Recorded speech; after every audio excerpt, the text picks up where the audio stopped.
સમાચારોમાં આગળ વધતા સુરત પર નજર કરીએ તો જિલ્લાના અરેઠના તડકેશ્વરમાં પાણીની ટાંકી તૂટી પડવા મામલે તપાસનો ધમધમાટ શરૂ થયો છે।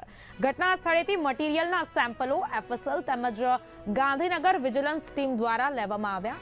કોન્ટ્રાક્ટર તેમજ અધિકારીઓ સામે ગુનો નોંધાયો છે। પોલીસ જવાબદારોની ધરપકડ કરી ઘટના સ્થળે પંચનામું કર્યું હતું। સુરત જિલ્લાના અરેઠ તાલુકાના તડકેશ્વર ગામના 21 કરોડના નલ સે જલ ગાય પગલા પાણી પુરવઠા યોજના અંતર્ગત પ્રોજેક્ટ નિર્માણ પામી રહ્યો હતો, જે અંતર્ગત જમીનથી 15 મીટર ઊંચાઈ પર 11 લાખ લીટર ક્ષમતાની પાણીની ટાંકી નિર્માણ પામી રહી હતી, જે ટાંકીમાં ટેસ્ટિંગના ભાગરૂપે 9 લાખ લીટર પાણી ભરવામાં આવ્યું હતું। ટેસ્ટિંગ દરમિયાન ગત 19 તારીખના રોજ ટાંકી તૂટી પડી હતી। વિપક્ષ અને લોકોએ તંત્રને સરકાર સામે ફટકાર લગાવી કામગીરીમાં મોટા પ્રમાણમાં ભ્રષ્ટાચાર થયો હોવાનો આક્રોશ વ્યક્ત કર્યો હતો। જે બાદ તપાસનો ધમધમાટ શરૂ થયો હતો। જો કે સરકાર દ્વારા તાત્કાલિક ધોરણે 2 અધિકારીને સસ્પેન્ડ કરી દેવામાં આવ્યા। ઘટના બાદ સરકારમાં માછલા ધોવાતા તપાસ તેજ કરી હતી।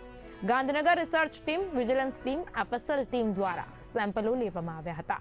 સ્થળ પરથી રેતી, કપચી, સિમેન્ટ, લોખંડ સહિતના મટીરીયલ તેમજ ટાંકી અંદર ડ્રીલ લેવામાં આવેલ નમૂનાઓ પૃથ્થકરણ માટે મોકલવામાં આવ્યા છે।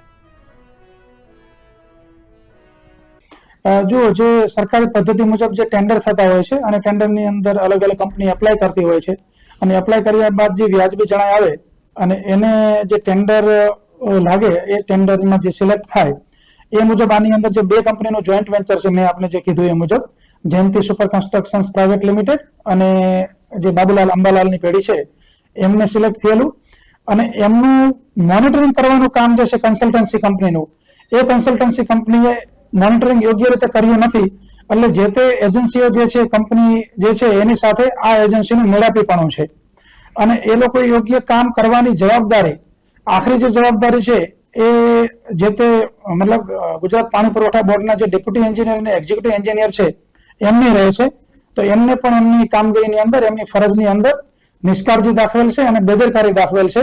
એટલે સંયુક્તપણે આ તમામ લોકોના મેળાપીપણા એની અંદર અધિકારી આવી ગયા, એન્જિનિયર આવી ગયા અને જે તે કંપનીના જે મેનેજમેન્ટ છે તમામ લોકો આવી ગયા।